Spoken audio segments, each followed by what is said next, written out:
ভালোবাসার সকল রকমের ভিডিও পেতে আমাদের চ্যানেলটি সাবস্ক্রাইব করুন। সবার আগে ভিডিও পেতে বেল বাটনে ক্লিক করুন। আসবো ফিরে আবারও পর্ব 2 সুরভি আক্তার। কবির পরিবার আজ মেতেছে রঙিন আনন্দে। পুরো পরিবারে বাড়িতে উৎসব মুখরিত। কত বছর পর আজ সেজেছে এই বাড়ি। বাড়ির সবাই মেতেছে নতুন আমেজে। এবাড়ির বড় মেয়ে সিরাত কবির, বিয়ের পর পদবি পরিবর্তন হয়ে সিরাত নেওয়াজ। তোফায়েল কবিরের বড় মেয়ে সে। তোফায়েল কবির তৌফিক কবিরের থেকে ছোট হলেও বড় ভাইয়ের আগে বিয়ে করেছিলেন তিনি। তার বিয়েটা ছিল প্রেম ঘটিত। তৌসিফ কবির নিজে দাঁড়িয়ে থেকে ছোট ভাইয়ের বিয়ে দিয়েছিলেন আগে। বড় ভাইয়ের বিয়ের আগেই এক ফুটফুটে কন্যা সন্তানের বাবা হয়েছিলেন তোফায়েল কবির। সেই কন্যা সন্তানই সিরাত। আজ সেই সিরাত মা হয়েছে। বিয়ের প্রায় 5 বছর পর মাতৃস্বাদ পেয়েছে সে। এই নিয়ে খুশির শেষ নেই কবির পরিবারে। সিরাত বিয়ের 2 বছর পর থেকেই কবির ম্যানশনে ঠাঁই হয়েছে ওর। শ্বশুরবাড়িতে ঠাঁই মেলেনি। স্বামীসহ কবির পরিবারেই বসবাস তার। বিয়ের 5 বছর পেরিয়ে যাওয়ার পর এক ফুটফুটে কন্যা সন্তানের জন্ম দিয়েছে সিরাত। আজ সেই সন্তানের নামকরণ ধুমধাম করেছে কবির মেনশনে। খুশির জোয়ার নেমেছে। সময়ের জাতাকলে পিষ্ট হয়ে মাঝে 5টা বছর কেটে গেছে। এরই মাঝে এই 5 বছর বাড়িতে কোনো অনুষ্ঠান হয়নি। শেষবার ধুম পড়েছিল এ বাড়ির ছোট ছেলে রুডভিক কবির রোজের বিয়ে নিয়ে। কিন্তু সেটাও আজ আয়োজিত এক স্মৃতি হিসেবে রয়ে গেছে। উৎসব ভেঙে শূন্যতা নেমেছিল এই বাড়িতে। রৌদ্রের অনুপস্থিতি শূন্যতা। ছেলেটা সেই যে সেদিন বাড়ি থেকে বেরিয়েছে ক্ষোভের বশবর্তী হয়ে, আর ফেরেনি। দেশেও থাকিনি, পাড়ি জমিয়েছে অদূরে সুদূর সুইজারল্যান্ড। কবির পরিবারের সবার মুখেই আজ উপচে পড়া হাসি। সিরাতের বাচ্চার নামকরণের অনুষ্ঠানে ঘরোয়াভাবে 2 দিনের একটা বাচ্চা। আজই দুপুরে হাসপাতাল থেকে ফিরে মা মেয়ে মুখোমুখি হয়েছে হুটোপুটির। বাচ্চাটাকে নিয়ে টানাটানি শুরু হয়েছে সবার মাঝে। বাড়িতে ঢোকা মাত্রই সবার প্রথমে বাচ্চাটাকে কোলে নিয়েছে শুভ্র। অতি আলগোছে নরম তুলোর ন্যায় ছোট্ট বাচ্চাটিকে কোলে নিয়ে অজস্র চুমু খেল সে ওর বড় মামা। ইস, ভাগ্নি হয়েছে ওর। আদ্র ছটফট করে হাতাহাতি করছে বাচ্চাকে কোলে নিতে। শুভ্র ছাড়ছে না। ওর এখনো স্বাদ মেটেনি বাচ্চাটাকে কোলে নিয়ে। বাকিরা তো অধীর আগ্রহে অপেক্ষা করছে বিচলিত হয়ে। শুভ্র আদ্রের বড়। আদ্র উদ্গ্রীব ধরে রাখতে পারল না। বলল, ভাইয়া এবার আমার কোলে দাও না ওকে। হসপিটালেও আমি ওকে কোলে নিতে পারিনি। আগে ওর একটা নাম দেব, তারপর ছাড়বো ওকে। আমি ওর নাম কি দেওয়া যায় বলতো? আহিয়ান নেওয়াজ। আর সিরাত নেওয়াজের একমাত্র মেয়ে নাম কি দেওয়া যায়? আহিরাত নেওয়াজ। নামটা কেমন? কাল অনেক ভেবে ভেবে নামটা বাছাই করেছি। আপু বলতো নামটা কেমন হয়েছে? ভাইয়া পছন্দ হয়েছে তোমার? সিরাত আর আহিয়ান কেবলই হাসলো। শুভ্রের বড় সিরাত মুচকি হাসলো। সিরাত হেসে বলল, তোর পছন্দ হলেই হলো। বড় মামা হিসেবে ওর নামটা না হয় তোর পছন্দই হোক। অবজেকশন। চিকন মেয়েলি উঁচু কণ্ঠে সবাই তাকালো সিঁড়ির দিকে। এবাড়ির ছোট মেয়ে হাজির। তৌসিফ কবির ছোট মেয়ে, শুভ্রের একমাত্র বোন সাফা কবির। এতক্ষণ ঘরে ছিল। সিরাতের আসার আভাস পেয়েও নামেনি। এখন নেমেই হুটোপুটি করে দৌড়ে আসলো। ভরাগালে হেসে শুভ্রের কোলের বাচ্চাটাকে দেখে উজ্জ্বল হয়ে উঠল সে।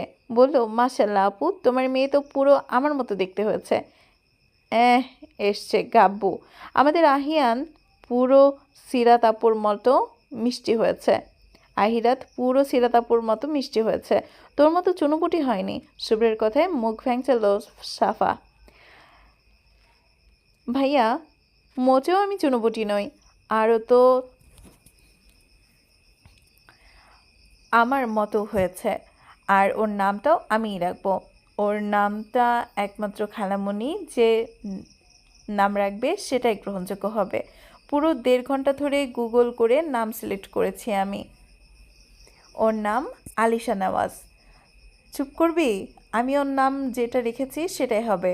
তোর ওসব আলিশা এলিসা এসব কিচ্ছু রাখা হবে না। ভাইয়া, উফ, থামবি তোরা? এসেছি থেকে শুরু করেছিস, সিরাতকে একটু বিশ্রাম নিতে দিবি তো? হসপিটাল থেকে ফিরেছে মেয়েটা, এসব নাম রাখার সন্ধ্যায় হবে, এখন নয়। এখন বাচ্চাকে মেয়ের কোলে দিয়ে যে যার ঘরে যা। শাহিনা কবিরের বড় ধমকে কড়া ধমকে থামলো দুই ভাই বোন। দুটোই সবসময়ই এমনই করে। বাবা বয়স বাড়ছে কিন্তু বাচ্চামো চায়নি খুনছুটিপনায়।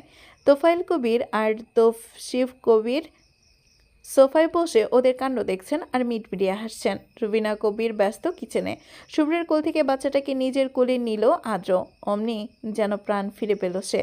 সিরাত এদিক ওদিক তাকিয়ে সাফাকে উদ্দেশ্য করে নিচু স্বরে বলল, ও কোথায়? ঘরেই আছে। জ্বর কেমন হলো এখন? কমেছে? টেম্পারেচার কমেছে একটু, এখন ঘুমিয়েছে। আজও ভাইয়া একটু আগেই জ্বর মেপে ওষুধ খাইয়েছে। দুপুর গড়িয়ে সন্ধ্যা।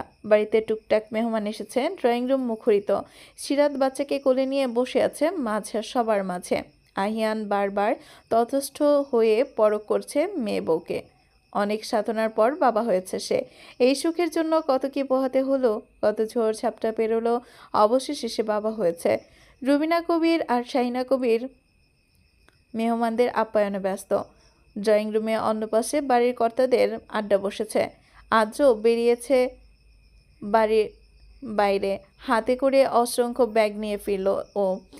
সব ব্যাগ ভর্তি খেলনা। এত সব খেলনা দেখে সিরাত বিস্ময়ে হতবাক হয়ে বলল, এত সব কী কিনে এনেছিস তুই? দুদিনের একটা বাচ্চা ও এসব নিয়ে খেলতে পারবে? যখন পারবে তখন খেলবে। এসব সফট টপস, ওর আঘাত লাগবে না একটুও। আমার মামুনির জন্য আমার মামার দেওয়া প্রথম উপহার এগুলো। বলতে বলতে এক পাশে নজর পড়ল। এক কোণে সোফায় গায়ে এলিয়ে গুটিসুটি মেরে নিশ্চল হয়ে বসে আছে কেউ। আর্য খেলনাগুলো ঝটফট রেখে সেদিকে এগুলো। সামনাসামনি বসতে পাশেই ট্রে নজরে পড়ল, বাটি ভর্তি স্যুপ রাখা। আর্দ্র পূর্ণ দৃষ্টিতে পরখ করল সামনের জনকে।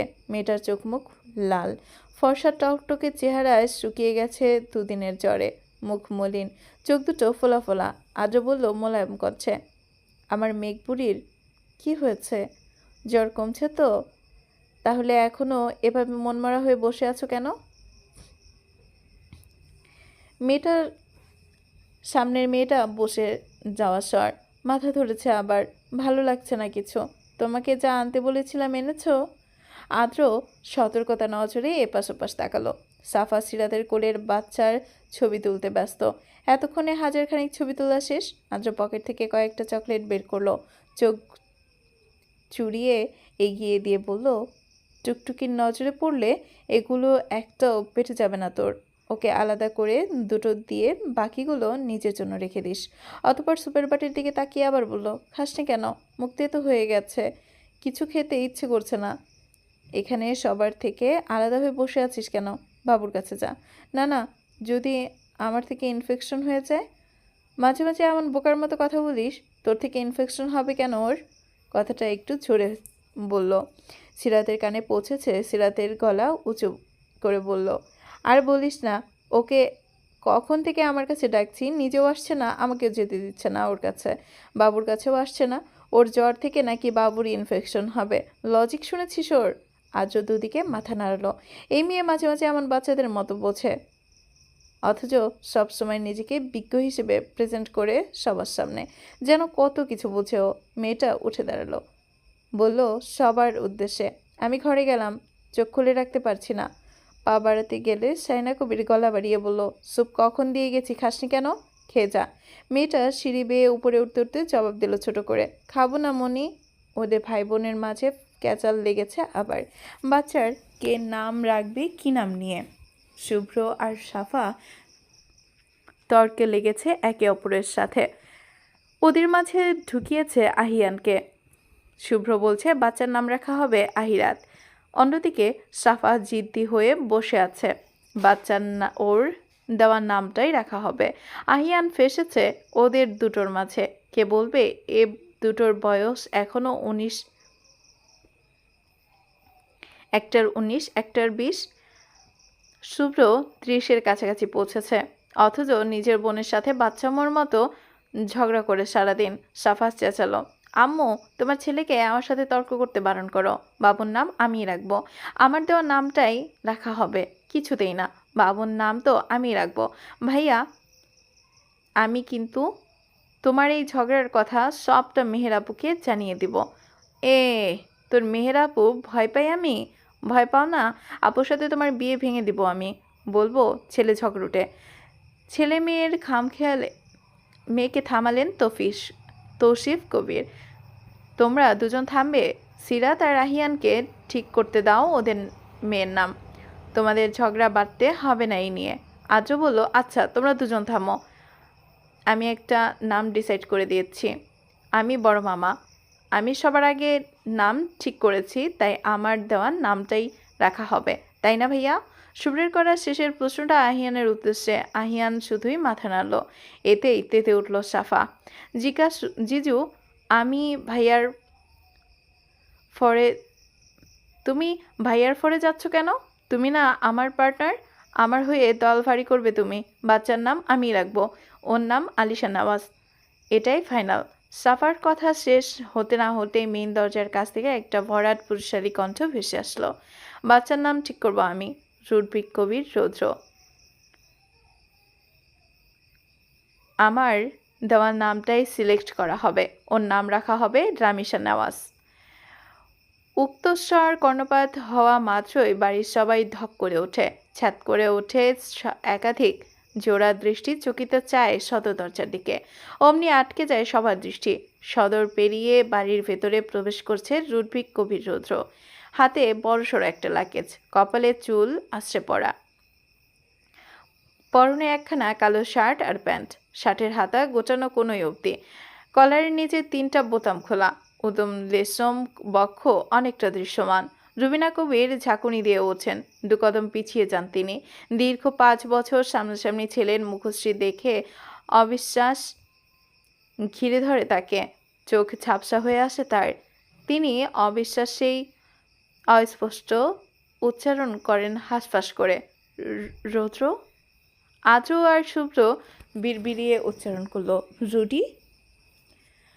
সন্ধিহান চোখে তাকিয়ে সকলে তোফায়েল কবির ছেলেকে দেখে জমে গেলেন। রৌদ্র লাকেশ রেখে সোজাসুজি সিরাতের দিকে এগিয়ে আসলো। সিরাত ফ্যালফ্যাল করে চেয়ে আছে। রৌদ্র হাঁটু মুড়ে বসলো ওর সম্মুখে, ভ্রু নাচালো। কোলের বাচ্চাটার দিকে দৃষ্টি ফেলে আকস্মিক মৃদু হাসলো বোধহয়। হাত বাড়িয়ে দেওয়া আগে সিরাতের দিকে তাকিয়ে বলল, ফ্লাইট থেকে নেমে ফ্রেশ হয়ে স্যানিটাইজ করে তারপর এসেছি। রামিসাকে ছুতে পারি তো আপু? সিরাত হেসে ওঠে, তৎক্ষণাৎ মাথা ঝাঁকায়। বাচ্চাকে তুলে দেয় রৌদ্রের কোলে। রৌদ্র বাচ্চাটাকে নিয়ে দাঁড়িয়ে যায়। জীবনে দ্বিতীয় কোনো নবজাতককে কোলে নিল সে, একেবারে ছোট্ট বিড়াল ছানার ন্যায়। বাচ্চা ঘুমোচ্ছে চোখ বুজে। রৌদ্র সবাইকে তাজ্জব করে বাচ্চার কপালে চুমু খেলো, বলল পুরো কণ্ঠে, রামিসা তো পুরো আপুর মতো হয়েছে দেখছি। বেবি পুরো তোমার মতো হয়েছে আপু। ড্রয়িং রুমে কারোর মুখে রা নেই, এখনও তাজ্জব বনে হতবাক সকলে। রৌদ্র ফিরেছে, এত বছর বাড়ি ফিরেছে রৌদ্র, এটা অবিশ্বাস্যই বটে। যে ছেলে এত দিন কারোর সাথে যেচে পড়ে যোগাযোগ অব্দি করেনি, সেই ছেলে আজ হঠাৎ করে ফিরে এসেছে। কাউকে না জানিয়ে বাড়ি ফিরেছে রৌদ্র। রুবিনা কবিরের চোখ থেকে টুপ করে পানি গড়ায়। 5 বছর পর তার ছেলে ফিরেছে। আশ্চর্য তিনি, কতটা বদলে গেছে রৌদ্র। স্বাস্থ্য বেড়েছে, চেহারার গড়ন পাল্টেছে এই 5 বছরে। চামড়ার উজ্জ্বলতা বেড়েছে, ঘন দাড়ি উঠেছে চোয়ালে। ছুটে আসলেন রুবিনা কবির, ছেলের বাহু আঁকড়ে শব্দ করে কেঁদে উঠলেন এবার। রৌদ্র, তুই তুই এসেছিস বাবা, ফিরেছিস তুই? আমি স্বপ্ন দেখেছি না তো? রৌদ্র, তুই সত্যি আমার চোখের সামনে? ও মম, কাঁদছো কেন? I am here, don't cry. You know, এসব কান্নার সাউন্ড পছন্দ নয় আমার। ফুপিয়ে ওঠে রুবিনা কবির। রৌদ্র বাচ্চাকে কোল থেকে নামায়, সিরাতের কোলে তুলে দেয়। আহিয়ানকে জড়িয়ে ধরে বলল, হোয়াটস আপ জিজু, congratulation on being a new father. আপাতত অতঃপর শুভ্রর দিকে এগোয়, বুক মিলিয়ে বলে, ও ব্রো, কতটা বদলে গেছিস। কি দেখছিস এভাবে? I am your Rudy here. রুদ্রর আচরণ বড্ড স্বাভাবিক। সবাই বিমূঢ় হয়ে তাকিয়ে আছে শুধু। অতিথি বলতে এখন বাড়িতে আছেন তৌসিফ কবির আর তোফায়েল কবিরের কিছু বিজনেস পার্টনার। তৌসিফ কবির আর তোফায়েল কবির দাঁড়াতেই তারাও দাঁড়িয়ে গেলেন। ক্ষীরকাল বাদ। এই ছেলেটাকে চিনলেন না কেউই। আদ্র শুভ্রর পাশ থেকে ডেকে অবিশ্বাস সুরে, শ্রুতি। রৌদ্র পাশ ফিরে যায়। নির্বিকার চাহনি এবার। আদ্রকে দেখেও প্রতিক্রিয়া দেখালো না ও, বরং অ্যাভয়েড করলো। তৌসিফ কবিরের দিকে এগোলো। বাবাই, কেমন আছো? তৌসিফ কবিরকে জড়িয়ে ধরে রৌদ্র। সবার মুখ বন্ধ হয়ে গেল যেন। জোর করেও কেউ কথা ফোটাতে পারছে না মুখে। রৌদ্র তৌসিফ কবিরকে ছেড়ে শাহিনা কবিরের দিকে এগোলো। আলতো করে জড়িয়ে ধরলো তাকেও। অতঃপর শেষ পথে দৃষ্টি ফেরালো সাফার দিকে। অমনি চোখ বড় বড় করে তাকালো রৌদ্র। সাফা ভ্যাট ভ্যাট করে তাকিয়ে আছে হা বনে। রৌদ্র যখন বাড়ি ছাড়ল তখন ওর বয়স 14 বছর, পেরিয়েছে 15 কোঠায়। এত বছর রৌদ্রকে সচক্ষে দেখেনি। মুখায়বের স্মৃতিতে অনেকটা অস্পষ্ট হয়ে গেছে। রৌদ্র তার ঠিকঠাক যোগাযোগও করতো না। মাঝে মাঝে শুভ্র ফোন করলে অডিও কলে কথা বলতো। এত বছরে ভিডিও কলে একবার কথা হয়েছে কিনা তাও সন্দিহান। রৌদ্র সাফাকে দেখেই কৌতূহল ছড়ে বলল, আরে টুকটুকি, হাউ আর ইউ সিস্টার? কত বড় হয়ে গেছিস তুই? তোকে এই পিচ্চি গাব্বুদ রেখে গেছিলাম। কেউ কোনো কথা বলছে না। হলরুমে রুবিনা কবিরের ফোপানোর শব্দও ভেসে আসছে। খানিক বাদ রৌদ্র গা মোড়ালো, ঘাড় ডলল। নিজের প্রতি কারোর প্রতিক্রিয়া না দেখে সিঁড়ির দিকে পা বাড়াতে লাগলো। বলল, আই হোপ আমার ঘর আমারই আছে। আমি চললাম ঘরে। মম, আমার লাগেজ আমার ঘরে পাঠিয়ে দিও, আপাতত টায়ার্ড আমি। বলেই দপদপ পা ফেলে সিঁড়ি বেয়ে উপরে উঠল রৌদ্র। নিচে মূর্তিবনে অবিশ্বাস্যে তাকিয়ে রইল সকলে। রৌদ্র সবার সাথে কথা বলল, অথচ নিজের বাপের দিকে একটিবারও ফিরেও চাইল না ভুল করেও। তোফায়েল কবির আদৌ চাপসা চোখে দেখে গেলেন সব কিছু। রৌদ্রের এমন হঠাৎ ফিরে আসার ব্যাপারটা সিরাত একটু একটু জানত। রৌদ্রের সবচেয়ে কাছের মানুষের মধ্যে সিরাত সবার আগে। সিরাতের কাছে রোজ কন্ট্যাক্ট ছিল ওর। বাড়ির কারোর সাথে জোর করেও কথা বলার চেষ্টা করেনি। শুভ্রর সাথে কথা বলতো মাঝে মাঝে, সেখানেও শুভ্র নিজ থেকে কন্ট্যাক্ট করত। আর বাকি একজন তৌসিফ কবির, তার সাথেও কথা হতো রোজের। যেখানে নিজের মায়ের সাথেই কথা বলতো না সে। সিরাত বেবি হওয়ার পর সিরাত আবদার করেছিল ভাইয়ের কাছে যেন একটাবার দেশে এসে। ও কতদিন দেখা হয় না, বড় অপুর আবদার রেখেছে রৌদ্র। হঠাৎ করে ফিরে এসেছে কাউকে কিচ্ছু না জানিয়ে। সিরাত সবটা খুলে বলল সবাইকে। রৌদ্রের ঘর ওরই আছে। রুবিনা কবির সবসময় পরিপাটি করে রাখেন ছেলের ঘর, কাউকে ঢুকতে দেন না। ছেলে ছিল না তো কি হয়েছে, ছেলে রেখে যাওয়া স্মৃতি তো ছিল, যা আঁকড়ে দীর্ঘ 5 বছর কাটিয়েছেন তিনি।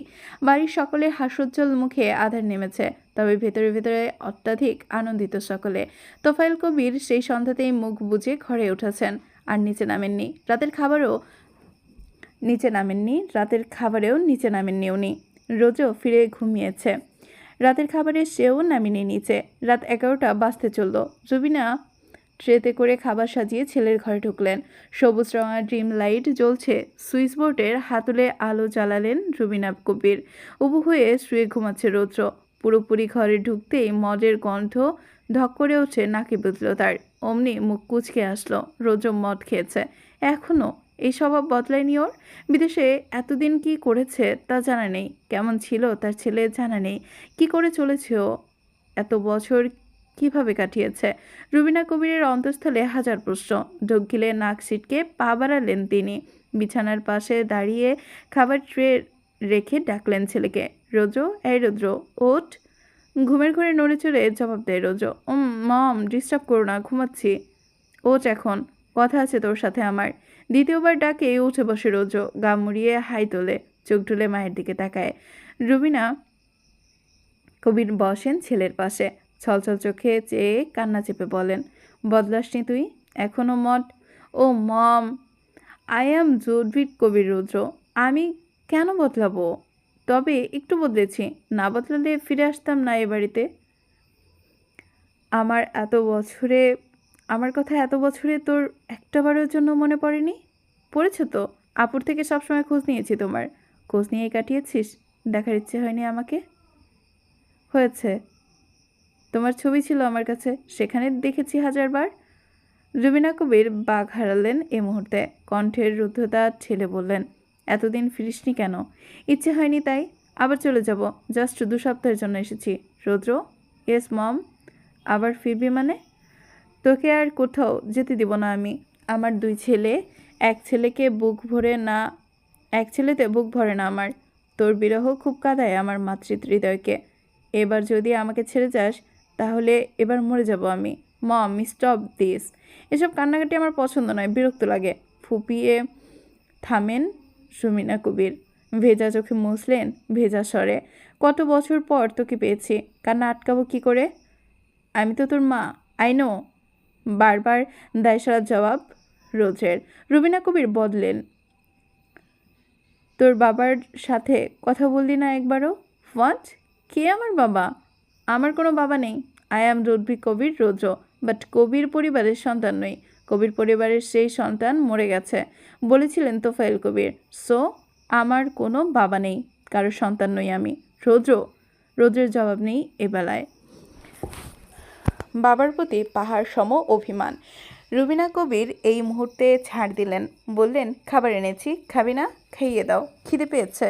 মুচকি হাসলেন রুবিনা কবির। তার পেটে ছোট ছেলের স্বভাব এটা। তার ট্রে হাতে নিয়ে বললেন, এতদিন ওই দূর দেশে কে খাইয়ে দিত তোকে? না খেয়ে খেয়ে চেহারার কি অবস্থা করেছিস? কি অবস্থা করেছি? দেখেছো আমায়, কি সুন্দর হয়েছি আমি? আমার তোমার বড় ছেলের থেকেও সুন্দর হয়েছে এই 5 বছরে, তাই না? রুবিনা কবির আবারও মুচকি হাসলেন। ছেলের মুখে খাবার তুলে দিলেন। আদ্রর সাথে নিজের এই পার্থক্য করার স্বভাবটা গেল না এখনো। আদ্র আর শুভ্র ফর্সা, উজ্জ্বল। সেদিক থেকে রৌদ্র একটু চাপা বর্ণের, উজ্জ্বল শ্যামলাসে। তবে বড় 2 ভাইয়ের তুলনায় রৌদ্রের মুখশ্রীর জ্যোতি আলাদা। ইয়াং যুবক হিসেবে এক পলকে যে কারোর দৃষ্টি আকর্ষণের মতো সৌন্দর্যের অধিকারী রৌদ্র। আগের তুলনায় অনেক বদলেছে, বেশি বেড়েছে। এত বছর পর ছেলেকে দেখে বারবার আনন্দে ও অশ্রুতে চোখ ভিজে যাচ্ছে রুবিনা কবিরের। ছেলেকে খাইয়ে দেওয়ার পাশাপাশি ভরাট চোখে চেয়ে দেখে যাচ্ছেন তিনি। রৌদ্রের দাম্ভিকতা বরাবরই বেশি, তাই তো সে বেপরোয়া। এখন কি হবে এই বকে যাওয়া ছেলের? ও কি একটুও বদলায়নি? আবার চলে যাবে বিদেশ? না, কিছুতেই না। রুবিনা কবির আর ছাড়বেন না ছেলেকে, কিছুতেই ছাড়বেন না। চলবে। কেমন হয়েছে পর্বটি জানাতে ভুলবেন না। আর এতক্ষণ সাথে থাকার জন্য অসংখ্য ধন্যবাদ। Thank you for watching.